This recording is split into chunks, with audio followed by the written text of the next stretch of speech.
What is up, everybody? This is the Sharp Angles podcast, the Monday afternoon edition of the Sharp Angles podcast, which we record every Monday afternoon at 4 p.m. Eastern. You can catch us live, actually, on our YouTube channel. Go to YouTube, Sharp Football Analysis, search for that, subscribe. You'll get notified when we go live. Warren Sharp goes live on Tuesdays and Fridays. I'm on here with Rich Rebar on Thursday morning, so a lot happening on the YouTube channel. Go and check that out. But if you're listening to us as a podcast, we appreciate that as well. So thank you very much for that. As we do every single week, we're going to talk about the waiver wire for fantasy football. We're going to talk about injuries. We're going to talk about a whole lot of stuff. And obviously, there's only one person I want to do that with, and that is our good friend here, Tucker Bagley. How are you doing, Tucker? Good. Yeah, I kind of wish Warren would come on the show. Or does he know the show exists? Does he know that we're using his YouTube channel every Monday? That's my question. I'm hopefully he doesn't. I don't know if he would shut us down. He might put it into it. I'm not really sure what he does on a Monday. He might be recuperating from tweeting all weekend about what did he get into this World Series, college football, and NFL football. Yeah, he might be napping. I'm not really sure. What I will say is we are coming off a very fun week of NFL action. The end of that early slate was just amazing with all of those games, and then obviously we get the Hail Mary caught by the one, the only, the mascot for the Thursday edition of this podcast, Noah Brown. Thank you, Noah Brown, for scoring that touchdown for all of my round 18 best ball picks of you. I really do appreciate that. I mean, it was just fun. We had a really fun week, which is nice because the week before wasn't so fun, especially from an offensive perspective. So getting this fun week, I mean, it was great to watch. Yeah, I mean, you mentioned like competitive games, exciting games, last second drama in that 4:00 game. It seems like a lot of teams are kind of rounding into shape. And I think in a world where the preseason doesn't necessarily count for a lot of teams, right? Like first team offenses aren't playing more than a dozen snaps, if that. I think this kind of might just be the norm where, weeks 1 through 4 are the new preseason. And when we get into this time of the calendar, late October, early November, this is when we start to finally see some quality football from most teams, quite honestly. And I mean, we got some players back. We obviously didn't end up getting TJ Hawkinson back, although he was ultimately activated on Friday. So, we'll get to see him moving forward. We got Tua back. That didn't work out necessarily for the Dolphins. Another last second field goal for the Cardinals, who I believe are tied for the lead. Is everybody in the AFC West at this point in time tied? I mean, the NFC West at this point in time tied. Seahawks or Rams are 3 and 4.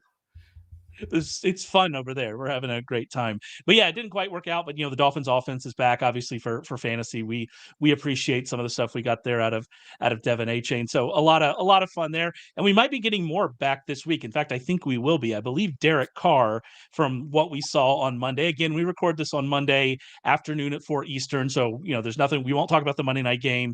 And if anything kind of comes to light after that, as seems to happen on Monday, late Monday afternoons, if anything comes to light after that, and you're listening to us, on Tuesday as a podcast or whatever, that's why we're not talking about it. But at least the early indications we got here on Monday is that we're probably getting Derek Carr back this week. Yeah, Dennis Allen said today they expect him to be back at practice this week starting on Wednesday, and that pretty much leads us to believe he'll be back after missing 3 weeks with the oblique injury, which is good news, not only for the Saints who have really struggled with Derek Carr out, but even just from a roster standpoint, right? They didn't put him on the IR. They decided that they thought he would be okay. He would be back before the 4-week minimum. So if he's back this week, then that was the case. And that was a good choice by that front office. But yeah, as of right now, and we'll see how it goes with practice this week. We'll see how Derek Carr responds. Oblique is, kind of a tricky injury, especially for a quarterback. It's kind of funny because it's a baseball injury. It's tough for hitters, but you get a lot of torque on the torso. Anything's possible. So we'll see how he responds to practice this week. But yeah, it looks like if everything goes according to plan, he will be back on Sunday. And we have to say, I mean, the wheels had fallen off the Saints offense. I mean, we were so excited. Rich Rebar and I were so excited because we've been in on the Saints offense. And after those first 2 weeks, it seemed like, hey, this is going to go very well. And then obviously the wheels fell off even before Derek Carr, was injured. Now we have Rashid Shaheed out for, the year. And so it's just, it's tough, the situation he's coming back to, but this has to be better than what we've seen since he's been injured. Obviously, Chris Olave got back last week from his concussion, had another scare, but played through it. Had a 37% target share. That's the kind of thing I think we can see moving forward with him. The Alvin Kamara PPR scam is back in full force with all of the injuries, and so it'll be exciting to see that as well. And then I'm excited to see kind of what happens with these tertiary options in the passing game. Bub Memes is dealing with an injury, but I'm still waiting on Tipton, on Mason Tipton. He was on the field for nearly 90% of the plays this last week. He can kind of do Rashid Shaheed things. So from a kind of waiver wire fantasy perspective, I am interested to see what Derek Carr coming back, if they can get back to more what they were doing those first 2 weeks or so. Can we see something out of Tipton? But yeah, I don't know that it's going to be great. We're not getting back to weeks 1 and 2 when we were over the moon about this offense, but Carr coming back, maybe we can get the offensive line is getting healthier. We obviously got Ruiz back, and so maybe we'll see something from this offense moving forward. By the way, I'll write about Tipton and all the other top fantasy waiver wire ads. I'll write about that over at Sharp Football Analysis this week. I'll have it up on Tuesday morning. We'll also get injury analysis for all 32 teams from Tucker. That'll be up on Wednesday evening after the kind of first injury report, so we can make some guesses about the week. You can find all of that at Sharp Football Analysis. You can also find all of Rich Rebar's fantasy content over at Sharp Football Analysis. You can find Warren Sharp's betting recommendations, which have just been killing this year. Our props especially have been doing very well. All of that, sharpfootballanalysis.com. You can get it for 20% off using promo code ANGLE. So make sure you go over there and check that out. All right, let's get into some of the biggest injuries this week. We have our, Jordan Love. We're back on the Jordan Love is injured again. It's upsetting. Luckily, it's not the knee again, but we're looking at a bit of a questionable outlook for Jordan Love this week, right? Yeah, so Matt LaFleur came out today and he classified Jordan Love as day to day. They said it's a groin strain. The MRI didn't reveal any structural damage, so that's good news that he's considered that. But he also described it as an awkward fall. I think at one point he used the term high urgency, or let me see if I can find it here. A high level of concern is what he described it as. But I think that's more about just how important Jordan Love is to that franchise as opposed to how big the injury is. So I think Jordan Love, after only missing 2 games earlier in the season when he had that sprained MCL, I think this is obviously an unrelated issue. At most, he probably misses a week, but I think there's a good chance he might be back at practice as soon as Thursday, and probably has a good shot to suit up based on just how quickly he came back from that injury that he suffered back in week 1. And it is the Lions this week, which is obviously a massive game for that hyper competitive division that they're in. So you do wonder if they push it. But then again, they're on bye. I believe I'm correct. They're on bye in week 10. And so, that is one of those things where do you try to get them 2 weeks and make sure we're ready for, for that push run. We don't aggravate the injury. I'm not really sure. He's one that I come into this week not knowing really what we're going to get. It's a lot like Jaden Daniels last week, actually, is that Jaden Daniels ended up playing and obviously had that amazing moment with the Hail Mary. But I think coming into the week, we didn't know, are they going to take it easy with him? Are they going to push him? And then ultimately by the end of the week, it seemed like we were trending towards him playing. And then by Sunday morning, we knew, right? I assume we will have something similar here happen with Jordan Love, which doesn't really help you, earlier in the week if you're looking to pick up Malik Willis, let's say, on the waiver wire. It doesn't really help you there. But, maybe we're going to, hopefully, I should say, we're going to probably know more by Thursday or Friday, I would imagine. Yeah, I would think so. I think, like I said, I think the Wednesday, probably more Thursday, just based on, this is a new injury. Like, I wouldn't be surprised if he sits out Wednesday's practice more as a precaution than anything else. So I would say the Thursday injury report is probably the most telling as to see if he's on track to possibly start on Sunday. I think if he does play, they'll probably classify it as a game time decision. He'll still be questionable heading into the weekend, and it'll kind of be like T. Higgins this week, where they said, "Oh, we'll have to go through pregame warmups, and then we'll see how he feels." But yeah, I think Jordan Love, if he's practicing by Thursday, there's probably a good shot he's on the field against the Lions on Sunday. And if we're talking about, kind of waiver wire here, obviously, Malik Willis is who you're looking to if you kind of need a 1 game fill in. I guess if you had Brock Purdy or something like that, or if you've just been streaming. The Packers offense is a lot different, obviously, with Willis in there. They have a 33.8% dropback rate overall with Willis on the field this season. It was 30.8% against the Jaguars.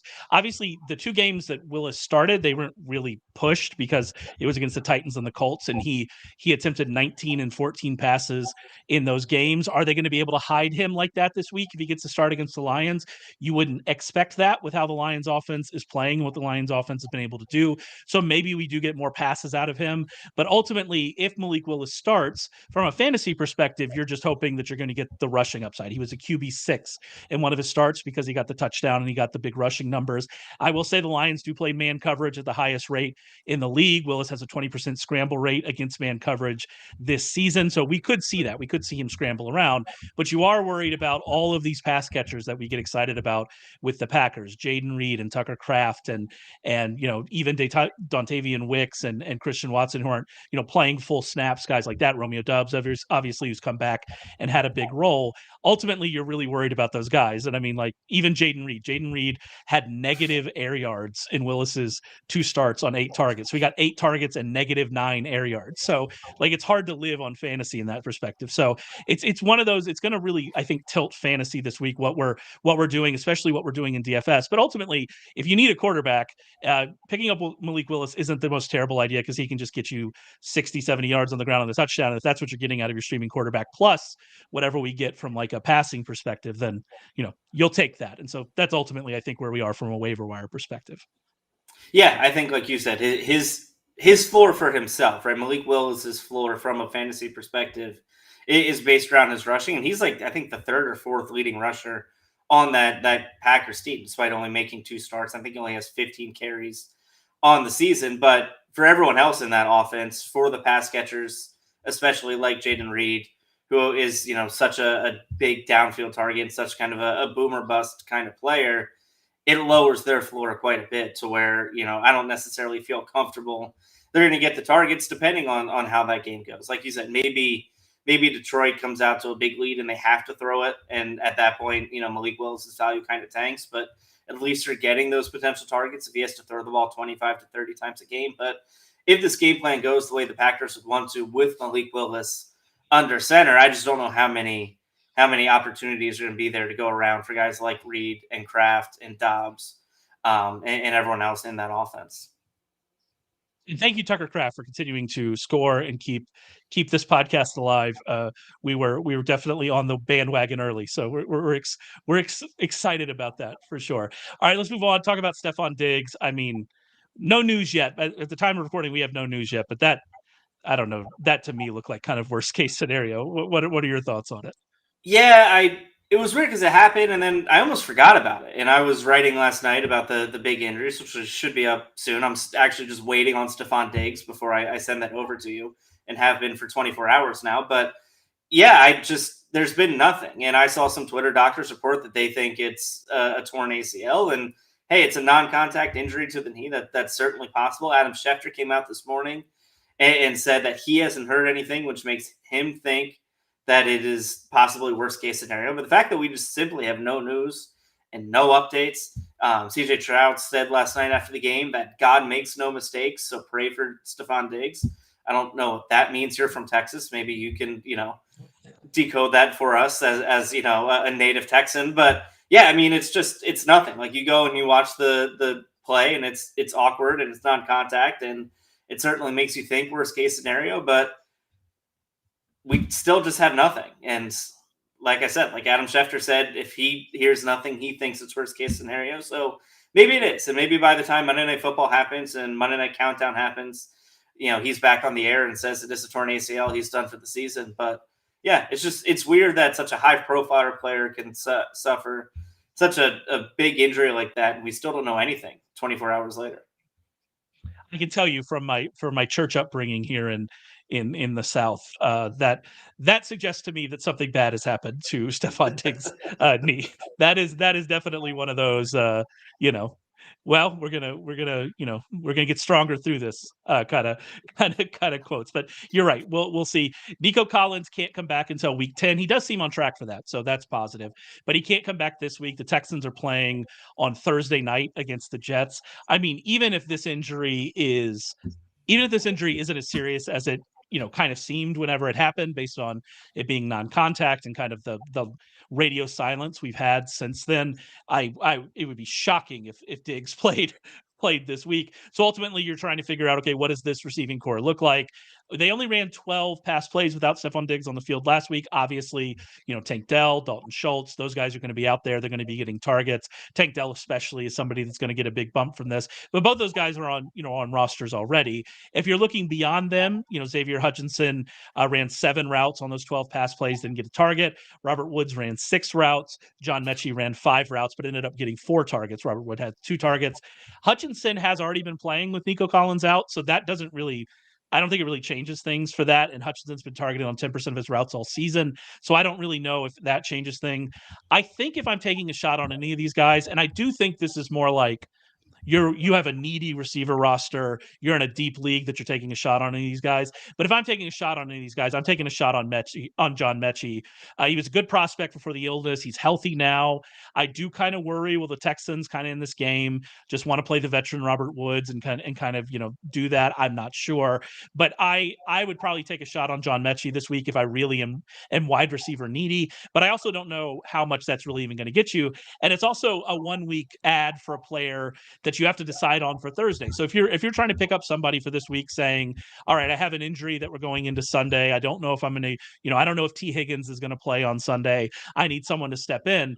Well, if you end up with one of these Texans guys, you have to make that decision on Thursday. You can't kind of take it up to the wire, and that's a tougher place. So I'm not going to be very high on these guys in the waiver column, but if I'm taking a shot on one of them, I'm going to take a shot on some use, some upside, and Mechie, who like I said, got those 4 targets, looked pretty good. We know he's a good prospect, so I at least holding out hope here for him that we can see more from him.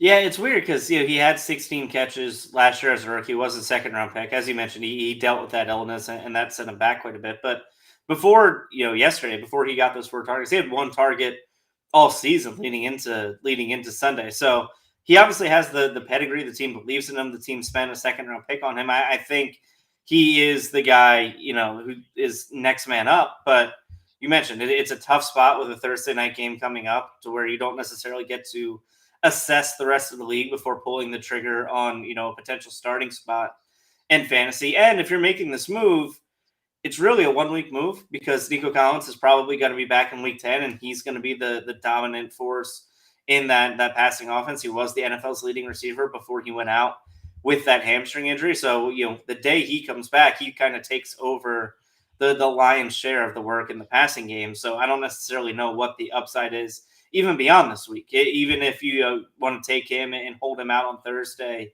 and maybe try to get him going in week 10 against the Lions or week 11 against the Cowboys, by that point Nico Collins is going to be back, and he's going to be kind of the driving force in that offense. Yeah, absolutely. That's exactly where I am. Uncle Ted does agree with us about Mechie, though, if we're taking a shot, and maybe that's more of like you're playing Thursday night showdown kind of situation. But we'll have to see. We'll have to see. We've already mentioned T. Higgins, I think, twice already on this episode, so we might as well talk about T. Higgins and kind of what happened with him last week.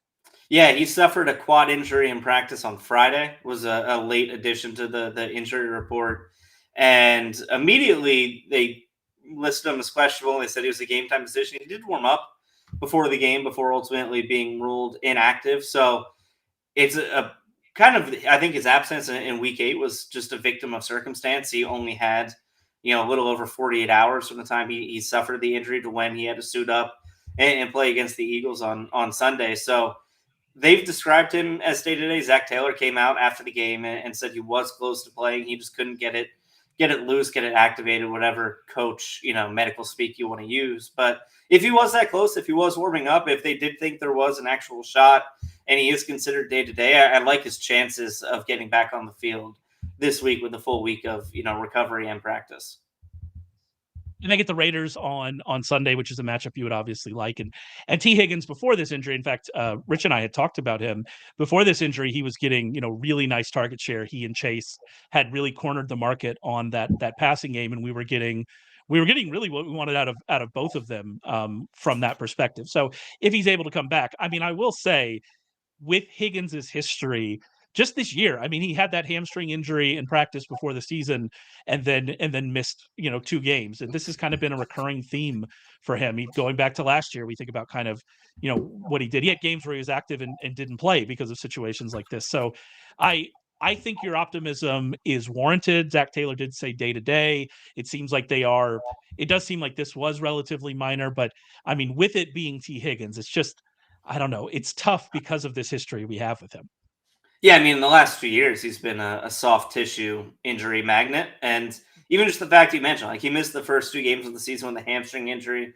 Obviously, that's unrelated. But as these injuries kind of pile up, like it is something that you worry just about, not just short term future, but even long term future. Like, is this just who T. Higgins is now, where he's not necessarily going to be playing 16 games a year? Maybe he's more of a 12 to 14 game a year player because he's always just going to kind of be nicked up.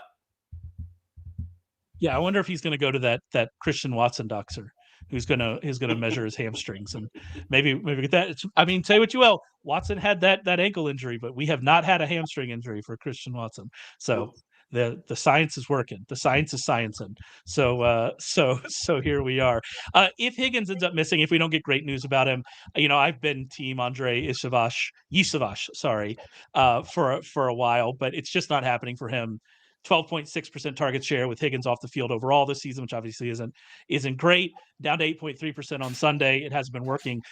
Somewhat surprisingly, the one guy that has consistently been targeted with Higgins off the field is Mike Gesicki, who has an 18.9% target share overall with Higgins off the field, 22.2% on Sunday. That is a little bit fragile because he's still in kind of like that 50 to 60% route rate, which means he's only on the field running a route on like 50 to 60% of their pass plays. So that makes things a little bit fragile. That means you have to be targeted on a lot of the plays that you are actually on the field and running routes. But we've seen that pretty consistently with Higgins off the field. And so if you really need a tight end, we are better at tight end now. We're getting, some of those guys back. We'll talk about Drake Maye soon. I wonder if Drake Maye can get back and keep this Hunter Henry dream alive that we have. But we're getting Hawkinson back, obviously Evan Ingram with all of the wide receiver injuries in the Jaguars that we'll talk about. He's gonna be there and he's back. So there's lots of names here. You might not really have to dig this deep on Gesicki, but we have now consistently seen Mike Gesicki really be involved as a pass catcher without T. Higgins. And then one more, deep league kind of idea. We finally saw Jermaine Burton really get on the field, get some targets on Sunday, 42.5% route participation, actually got the same number of targets as Isavash. And so, you like that. And so I wonder if we see that kind of continue. I wonder if we see this Burton kind of usage continue to grow, even if we get Higgins back. Are we going to see him start to kind of pull into that wide receiver 3 role? Just something to keep an eye on deep leagues. But ultimately, I kind of lean your way here that I think we get T. Higgins back this week, just based on reading the tea leaves. And if that happens, then we're back to Mike Gesicki just kind of being what Mike Gesicki was. And so, take that for what you will. Speaking of guys, you mentioned Higgins continues to get hurt. 49ers offense, this 49ers team as a whole, specifically the offense, I mean, they can't stay out of the locker room. Deebo Samuel came on Sunday, injury. I mean, I don't honestly, with the run that he's on now, they get a bye this week. That helps everything, but I'm just not sure what we're doing here with Deebo Samuel. It's just been wild. Yeah, I mean, you think about how many injuries he's had in recent weeks, right? He had the illness. He entered Sunday night with a wrist injury. Now he has the rib injury as well. You add in the fact that Jordan Mason is dealing with a shoulder injury. But yeah, with Deebo Samuel, it's just every week it's something new. And, last week he missed time with the illness, and he started the game. I think he only played 3 snaps before eventually kind of bowing out. And then he was on the injury report this week with a wrist injury, but he was still able to play. And now he's banged up with a rib injury as well. And listen, like, no team has been more desperate for a bye week than the San Francisco 49ers. They were able to pull out a pretty decent win over the Cowboys on Sunday night. They got a little closer than maybe they would have liked in the fourth quarter. But yeah, I mean, that offense has just continually been banged up, and no one's even practicing for them, right? Like George Kittle, even though he's played, I think, in every game, maybe he missed one earlier in the year, but he's limited in practice every day. Deebo Samuel's been limited in practice pretty much every week for about a month now. Jordan Mason's been dealing with a lot of injuries. Brandon Ayuk is done. So hopefully a week off, a week of rest, and San Francisco can, maybe put the pieces back together on the field for the stretch run. I am picking up, Ricky Pearsall where he was not added last week. There were leagues where he wasn't added last week. I ended up cycling out Cedric Tillman for Ricky Pearsall at the bottom of one roster, and that I might live to regret that. But I definitely would be picking up Ricky Pearsall where he wasn't added. He got that end around at the end of the game that looks like a lot of what the 49ers do with Deebo Samuel. But I also just kind of think that Deebo Samuel and Juwan Jennings will be back after the bye. So I'm hesitant to go all in because I just if they're back, right, then what are we getting out of Pearsall? We kind of talked about that last week. And so I'm not really sure. And so I'm a little bit hesitant on that. I do want to talk about Jordan Mason. There's a question here in the chat that I think is interesting. Augusto lists a bunch of running backs, lists a bunch of wide receivers and tight ends. Would you trade Kareem Hunt for Xavier Worthy? I mean, in a vacuum, I would do that. I don't know if you need to do that because I don't know if Xavier Worthy's playing above a lot of these wide receivers. Maybe Calvin Ridley, but we saw the Calvin Ridley, kind of explosion this past week. Deontay Johnson, obviously, we're hoping he gets traded. So yeah, Worthy's definitely in the range with those guys, and so you're getting it. You don't really need Kareem Hunt, but more I'm interested in that for kind of our perspective here is because it kind of seems like Kareem Hunt has an expiration date, right? Like at some point, it seems like Pacheco is going to be back. I don't think we've gotten a lot of news on that. You can correct me if I'm wrong, Tucker, on that, but like it feels like Kareem Hunt has an expiration date here, and I'm not sure how much longer we're gonna continue to get this.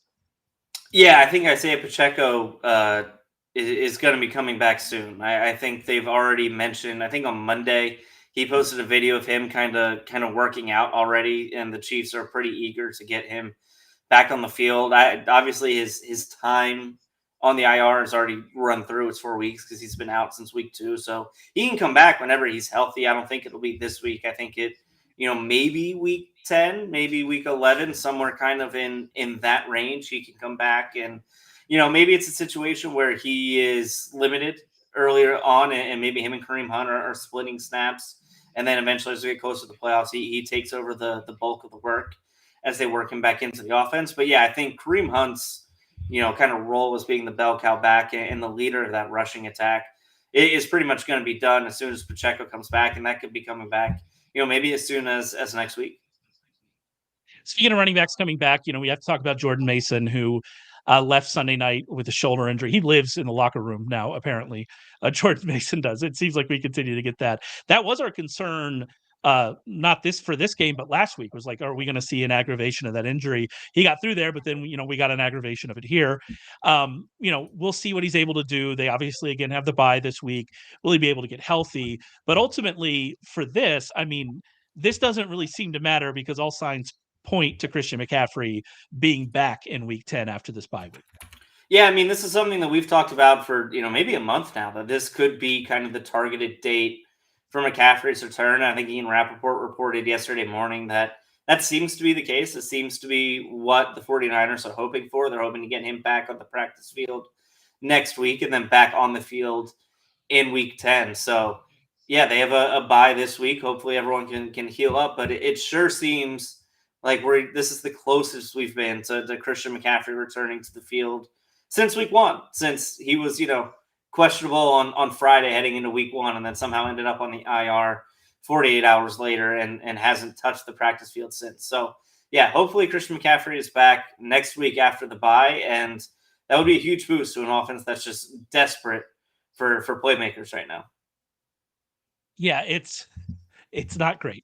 It is one of those things that just I believe I heard Bill Simmons say that something about the year from hell, and the 49ers are just in the middle of this year from hell, and it's just I don't know, it's been wild for them. Another question in the chat: scale of 1 to 10, how concerned should people who have Devontae Adams on their team be? I looked it up to make sure I wasn't wrong. He had 24% of the targets this past week. That Jets passing offense is obviously it's not doing great. I am a little disappointed in kind of what we've seen. We saw kind of that first week after they made the change, a lot more, motion play action. It seemed a little bit more stagnant as of late. I wonder kind of why we've seen that. But ultimately, I think as Adams kind of settles in with this offense and, if he's going to continue to get, 24-25% of the targets, then you're going to feel okay about him. So on a scale of 1 to 10, what's my concern? 4. Like, it depends on what you were expecting, I suppose, is the question. If you're expecting him to go out there and get 30% of the targets and be like the alpha wide receiver one, I don't think that was probably in the cards with Garrett Wilson there. And so yeah, I think that kind of what we've seen, he's going to continue to grow into it. I'd probably put it at a 3 or the 4. But ultimately, you have to be worried about this offense, this team, the general trajectory of the organization. Like, all of that plays into fantasy, right? Like, if the wheels just fall off, then it's going to hurt everybody. And so it is certainly something you have to be worried about. It certainly hurted. It certainly hurt me because I went all in on Breece Hall in DFS yesterday, and it could have been a much nicer day if Breece Hall had the day that we were all hoping to see. All right, let's talk a little bit about Drake Maye here. Left the game with a concussion. I feel like every time we talk about a concussion, it is the same exact story. Like, we don't know. Like, what are we going to do, Tucker? We don't know. Sometimes people come back, sometimes they don't. That's kind of where we are, right? Yeah, I think we probably should just have a recording for when we do concussions, then we can go get a drink or something and relax. But concussion, average recovery time is 9 days. Probably not back this week. If I had to guess, I'll be back the week after, maybe limited in practice Wednesday of week 10, and then he'll be off and running. But yeah, I would say the odds are pretty good that Drake Maye will be out at least this week as he recovers from that concussion. I mean, we would be more excited about this Hunter Henry continuing. We did see Jacoby Brissett make plays, obviously, and he had the game-winning drive. So, that's great to see. You would certainly be more excited about the kind of back-end tight end one Hunter Henry if we're continuing to get Drake Maye. I do want to talk a little bit about DeMario Douglas because it's been upsetting, depressing the usage we've seen from him. He's got an 83.1% slot rate this year, and the Patriots run 3 wide receiver sets on only 60% of their plays, which is right about mid of pack of the pack in the NFL. So it's not like they're like way down at the bottom, but even so, if he's only really playing in the slot or playing most of his snaps in the slot, and 60% of the time they're in 3 wide receiver sets, which means 40% of the time they're not, you're just not going to get him on the field very much. And so it's one of those things where I was excited when we got in May. I was excited about DeMario Douglas, and obviously he had that illness in the game in London, but even this past week he didn't get a ton of targets. He didn't, he wasn't out there for a ton of time. And so we're seeing Kendrick Bourne, Kayshon Boutte, we're seeing these guys, Hunter Henry, we're seeing all of them run more routes. We're seeing Boutte get more targets. Like, I think it's kind of done. If you're trying to be, if you're hoping for DeMario Douglas to be kind of one of those PPR scam kind of wide receivers, the Wan'Dale Robinson, on that that kind of wavelength, it's hard to do if you're only on the field for 60% of the passing plays. And so it's just disappointing. I just wanted to express some of my disappointment because I think he's actually not a bad player. I think he's kind of a good wide receiver, and I just wish he was on the field more. So that's it. That's just me complaining. Tucker, I don't know what you do with it, but I was just going to complain about it a little bit. Yeah, it is funny because he has 3 games with 9 targets, and then he doesn't have more than 3 targets in any other game. It seems like hit or miss, or every once in a while they remember that he's on the team and try to make a concerted effort to get him involved. Also, if we want to circle back to Christian McCaffrey real quick, per Nick Wagner, Christian McCaffrey is going to hit it hard this week with simulated practice workouts while the rest of the team is on bye. And if all goes well, he'll be back at practice next week when the team returns. So that's good news if you're a 49er fan, or if you've been waiting since your fantasy draft to put Christian McCaffrey in your lineup. Hopefully that time is coming soon.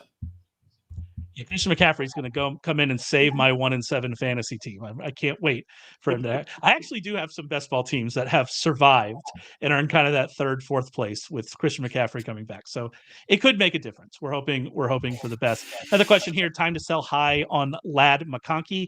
I'm actually not there because of what we've seen from the Chargers offense since the bye week. they've been, I believe, this off the top of my head, but I believe they're 3% over their expected pass rate since the bye week. Before the bye week, in those first 4 weeks, they were 10% under their expected pass rate. We've seen a shift. They realized that, oh, our quarterback is Justin Herbert, and that guy's pretty good. Maybe we should get him to throw the ball. And if they're going to continue to throw the ball that much, I mean, they're going to get Chark back. We'll see. They'll probably get Quentin Johnston back. There are some other, there are some other names there. But if they're going to be throwing the ball more, that makes me feel a lot better about Ladd McConkey. Are we going to get what we got this past week? No. I mean, that's not, you wouldn't expect that every week. And if someone's going to pay you for him, like he's a top 20 wide receiver, sure, make that trade. But ultimately, I think that this kind of trend we see of the Chargers pass rate and of them leaning more into Justin Herbert and letting Justin Herbert go, especially as their running game, struggles. And we've seen Dobbins fall off. And it's not like, Kamani Vidal's been much better when he's gotten his chances. Maybe we lean more into this pass. And so I am probably more excited about McConkey, even not because of that big game, but just because of the changes that we've seen. So that's kind of where I stand with him. Let's talk about a few more wide receivers. I mean, the Jaguars, what a week for them with wide receivers. Brian Thomas leaves the game with rib injury. Christian Kirk leaves the game with a collarbone injury, which it appears as if that's going to end his season or very closely end his season. Gabe Davis leaves the game early with a shoulder injury. I mean, Brian Thomas Jr. is the one. That's the fantasy guy. That's the guy that we've been getting a lot of production out of, been really exciting, kind of rookie. So he's the one that matters. But like altogether, this is just what a wild week of injuries for the Jaguars. Yeah, I mean, they lost their top three wide receivers in that game, and I don't think the injury for not Christian Kirk, Gabe Davis is going to be that major. I don't know how long Brian Thomas is going to be out as he deals with that rib injury. Doug Peterson didn't have any updates on any of them, but now they head into a week against an Eagles defense that's playing a little bit better and played pretty well against the Bengals. And Parker Washington is their go-to wide receiver right now. I mean, if you're an Evan Ingram fantasy owner, this is good news for you because I think he probably becomes the primary target in the passing game. But yeah, just an unfortunate set of circumstances where they ended the game pretty much with none of their top three wide receivers healthy. Yeah, I mean, I think you're right about Evan Ingram, especially with Kirk's injury. That's kind of, we talked about Christian Kirk when Ingram came back, that we would probably see his role fall off. And we did see that because they do operate in similar areas. And so you would expect to see a boost here for Evan Ingram. Like I said, especially since Kirk's injury appears to be season ending. You mentioned Thomas. Like we got reports on Monday that what they found on Thomas said, that he was going to be out 2 to 4 weeks. So he's going to be out for a while. And then Doug Peterson came out and said, no, he's day to day. He might play in week 9. I mean, Doug Peterson probably has more reason to lie than a reporter does, and so I'm leaning more towards that 2 to 4 week. But do you have any read on this situation, or is this just really one of those wait and see kind of deals? Yeah, I mean, I think you would probably lean towards a longer absence, just based on how optimistic and we know coaches are when it comes to those injury reports. But I mean, you can look it up. Like I Googled Brian Thomas injury before we started the show to make sure I wasn't missing anything. And 3 hours ago, the top headline was Brian Thomas Jr. injury update. He's day-to-day with chest contusion. 1 hour ago, it's wide receiver Brian Thomas Jr. facing multi-week absence as he deals with chest contusion. So who knows? Like I said, I would lean toward it being more of a multi-week thing, just knowing how optimistic Doug Peterson likes to be when it comes to these injury updates. He doesn't necessarily, give you the full story. He tries to be as minimal as possible, which is normal. Like a lot of coaches are like that. So I would lean towards him missing a game, maybe 2, if we want to split it down the middle. But I don't think he's going to be back at practice on Wednesday the way Doug Peterson may want you to believe he will be. You have a question here. Would you trade Brian Thomas for Amari Cooper, which is it's a tough question. That's one I would just wait on. I mean, if Thomas is going to miss 2 weeks, 3 weeks, then I think you probably do. But what we saw out of Cooper this week and kind of that usage in, with the Bills, with Shakir getting all the targets, he did 10 targets. Keon Coleman got 7 targets. Dalton Kincaid got 7 targets. And we saw 2 from Cooper. That really does have you worry about, Amari Cooper. There are a lot of targets available. They traded for him for a reason.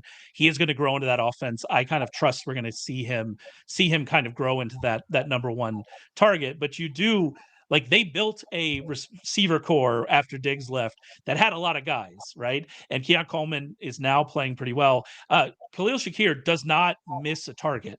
If Josh Allen targets Khalil Shakir, he catches it. Like his catch rate is wild. I don't know what it is off the top of my head, but his catch rate is wild and has been since the end of last season. So Shakir has been very efficient for them. So they just have a lot of options. So I think you're worried about Cooper, but You also want to you're worried guess what about his catch Thomas. rate is? I would guess like 93% would be where I'd be. It's 94.7%. He's 36 for 38. I won't lie to you. I'm pretty happy with that guess. Even Price is Right rules. I'm feeling great with that guess. But no, you go back to like last year too. Like even like his last 20 targets of last season, he caught like 18 of them or something like that. Just on a wild run of efficiency here. And so they have so many targets that you are worried about Cooper and kind of where this ends up. But I would expect Cooper to kind of emerge here. You mentioned Parker Washington. I have to talk about Parker Washington because he's a Penn State guy. So take everything I say about Parker Washington with a grain of salt. But I genuinely think he's pretty good. He has 22 catches for under 99 yards on 30 career targets. There is a red flag in his profile. He's only been targeted on 11.1% of his routes so far in his career. A bit of a red flag, but then again, he's been playing behind people. So, you see what can happen. He was on the field for 76.5% of the routes already on Sunday, 3 catches for 46 yards. He had that big return, that massive play in that game in London. He's available everywhere. I am definitely interested in Parker Washington. That is definitely more of a deep league thing. If you're really searching in deeper leagues, you play in like higher stakes FFPC stuff like that. But he is on my radar. I am interested in Parker Washington. And again, grain of salt because he is a Penn State guy. I feel like I should say that about every Penn State guy. That feels like a thing that should be said on this podcast. If he's a Penn State guy, grain of salt. If he's a Temple guy or named Tucker, then we have to do a grain of salt for everything that Tucker has to say. Yeah, I mean, my biases are pretty niche. I don't know how many Temple guys are. Ray Davis, Temple guy. He's on my bench. If you want to go out and get Ray Davis and pray that James Cook misses some time, maybe you can go do that. But other than that, there aren't necessarily a lot of Temple guys or Tuckers out there outside of the big four that we have to mention on our show every week. This is PJ Walker erasure. Still out there, still waiting. He's on a Canadian practice squad right now. He dominated the XFL. He dominated the NFL. Now he's going to go dominate the CFL. I wish him the best. I would like to see him. I'd like to see him come back for sure. If we're looking at other waiver ads, kind of beyond these injuries, I mean, we talked about him last week, but Cedric Tillman's still out there in a lot of leagues. I assume in really competitive leagues, Cedric Tillman was added, but maybe you have dumb people in your league like me who cycled out Cedric Tillman for Ricky Pearsall, as I said earlier. So maybe you have stupid people like Raymond Summerlin in your league. Cedric Tillman might still be available there. I will say the Browns threw 41 times against the Ravens, but they actually lead the league in dropback rate this season. That isn't so odd for them. They're third in my neutral pass rate filter so far this season. So it's not like it's been driven by a lot of game script. Even in neutral situations, they've been throwing a lot. I do worry that this is going to be up and down because you look at every other Browns receiver and they got a lot of targets too. Elijah Moore had 12 targets. Jerry Jeudy, who was kind of who I was betting on here, just, based on contract talent, all of that stuff. Although, we haven't seen Jerry Jeudy be the Jerry Jeudy we expect yet in the NFL, but maybe there. But Jerry Jeudy had, 20% of his targets. We know David Njoku is going to be involved as well. And so I do worry that this is going to be up and down, but Tillman coming in, being second with 9 targets, obviously that's great. That's great for him. And so, yeah, I'm obviously Cedric Tillman you're interested in. Deeper PPR leagues, Elijah Moore, see if you can kind of live that kind of, that PPR life with Elijah Moore, especially if he's going to get a ton of targets, and especially if this Browns offense is going to work. There's a question here, time to add Keaton Mitchell. What I'm going to say is that it is wild how dry the running back waiver wire has been for 2 weeks now, 3 weeks now. It's just been absolutely dry. This is not normally what we see this type of year, especially kind of through the bye weeks. I mean, it's good. It means that we haven't been getting a ton of injuries. It does mean that if you, drafted running back heavy this year, you're probably feeling pretty good about your team because we haven't had the injuries like we've had at receiver, which is not normally what we get. So it's been an odd year in that way. But it also means that if you have open roster spots, this is the time to stash high upside guys. So you're stashing Keaton Mitchell, you're stashing Braylon Allen, You're stashing Kamani Vidal. Those two guys are well ahead of Keaton Mitchell. Keaton Mitchell, you're hoping if he comes back, he's very explosive and kind of get like maybe he eats into Justice Hill's role. That's really what you're hoping, barring an injury to Derrick Henry. So he's not on that maybe that same level as a Vidal, as an Allen, as a Trey Benson, as an Isaac Garindo, as names like that. But ultimately, the theory this week is if you have an open spot that you want to use on a running back, because of how thin it is, go and try to find one of those kind of guys available on the wire. I'm stashing Vidal in a lot of places because of Dobbins' injury history and the struggles he's had. Gus Edwards is eligible to come back soon, so there we are. So there are a lot of names like that. Brandon brings up Jonathan Brooks in the chat. Jonathan Brooks, I assume he's definitely not in the waiver column. He's on too many rosters for the waiver column. But yeah, maybe you take a look at him. Could Chuba be traded? I'm not sure. It certainly looks like Deontay Johnson's going to be traded. So that's another thing to know with the waiver wire. Looking at Jalen Coker, Xavier Legette, names like that. Seems like Deontay Johnson, Adam Thielen coming back probably pretty soon. So yeah, a lot of that stuff happening. That's what you're looking at. But I mean, just the running back, the lack of running backs on the waiver wire this year has been very strange, especially from the way that I like to play and like to draft. It's really kind of thrown that kind of model of being receiver heavy and figuring out running backs in the season, unless you ended up with Jordan Mason, and that seems like that's about to end. It's kind of really thrown it on its head. It's been a very odd year, Tucker.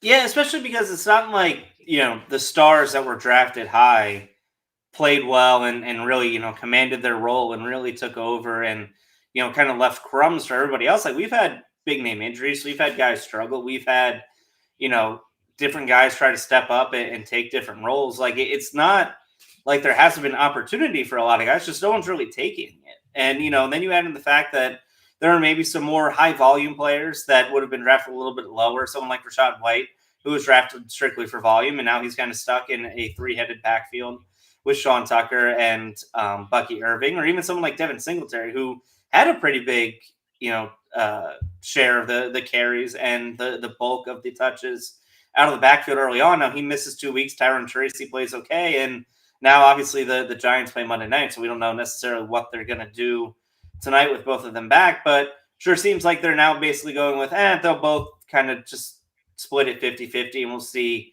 where it ends up. There really just hasn't been that guy or a couple guys who have come in, mid-season really taken over a role from somebody else. Yeah, you mentioned, I mean, we've gotten it a little bit out of Tank Bigsby. So Tank Bigsby certainly fills that, I guess that kind of role or what we're talking about. But, Travis Etienne, I assume we didn't talk about him today. I'm assuming we're getting Travis Etienne back this week. What does that look like? You mentioned Bucky Irving, the whole Rachaad White situation. So there have been names for sure. Tracy was certainly one of those names that, we'll see what we get down the stretch. Hopefully they do lean into Tyrone Tracy down the stretch. Again, we record this for Monday Night Football. So yeah, it's been a very, very odd year. One more thing here from like a deep cuts perspective. If you're in a 2-quarterback league, we are officially on Joe Flacco watch after what Shane Steichen said about Anthony Richardson and kind of them evaluating everything.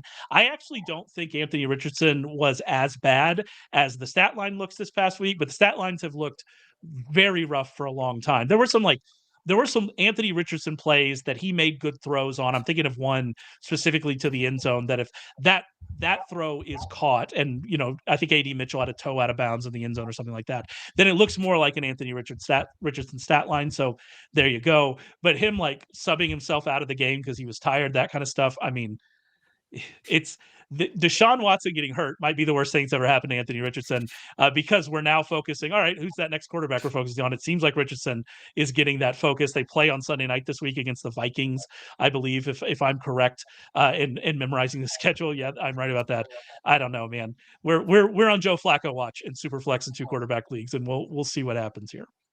Yeah, Anthony Richardson, obviously he's still has all the tools, but the guy's played 10 professional games as a quarterback. He wasn't necessarily a good passer at the University of Florida when he was in college. And right now he's completing, I think, like 44% of his passes. He's not even, close to 60%. He's not even close to 50%, right? Like this guy is putting up kind of Tim Tebow-esque passing numbers in a league that it's a little bit more friendly towards quarterbacks than it was, 15 years ago.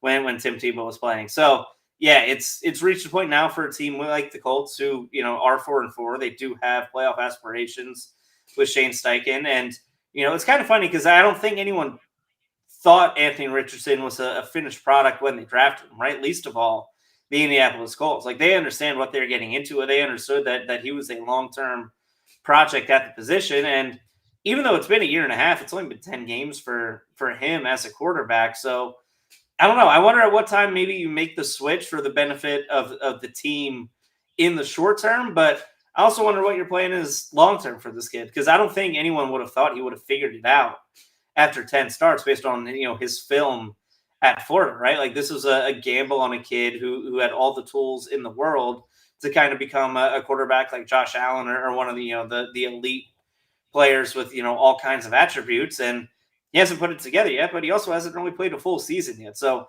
it's a weird position to be for Anthony Richardson, because obviously he hasn't played well, but I don't know if anyone expected him to necessarily be setting the world on fire and completing great passes if you watched him play at Florida in college. Yeah, and it's one of those things too where him only having that many starts is kind of part of the problem too. It's Right. because what you want him to be able to do is to get out and run and kind of use that. And now it seems like, especially since this last injury, that he's more hesitant to do that. They're more hesitant to kind of use him. And that way they took some of that criticism for he comes back into the game and they immediately run him. And then, he ends up getting, the injury and misses time. And so it's kind of one of those catch 22s is we need him on the field. You need him on the field to kind of develop. But if you have him on the field and are using him the way he probably should be used, you open up that risk of injury. And then are you into year 3 or 4? And we continue to say, well, he only has 17 starts. He only has 18 starts, things like that. And like, how far down this path do you end up going? And so it's such an interesting situation. I hope they keep playing Anthony Richardson. I mean, they're not going to win the Super Bowl this year with Joe Flacco. I know that it's be disappointing to keep losing, but I hope they keep playing Anthony Richardson. But we have to be on watch, right? We have to be on watch to kind of see where we go. All right, that's it for us. Reminder: my waiver column will be available on Tuesday morning at Sharp Football Analysts. Tucker will write about all of the injury analysis for all 32 teams. That'll be up on Wednesday night. He'll have something up about all the injuries before that. But by the time you listen to this, if you're listening to this podcast, that'll be up on the site as well. Remember, head over to Sharp Football Analysis. Rich Rebar's worksheet previews every single game, every single fantasy relevant player from every single game, every single week. That's available as part of our fantasy package, which you can get for 20% off using promo code ANGLES. Make sure you go and check that out. It's the best way to get ready for the fantasy football week. We'll be back to talk with you next week. Make sure you stay subscribed to the channel. Tuesday show with Warren, Thursday show with Rich and I, Friday show with Warren and Ryan and Pam and Joe. So much on the channel. Subscribe, stick around, and we'll talk to you soon.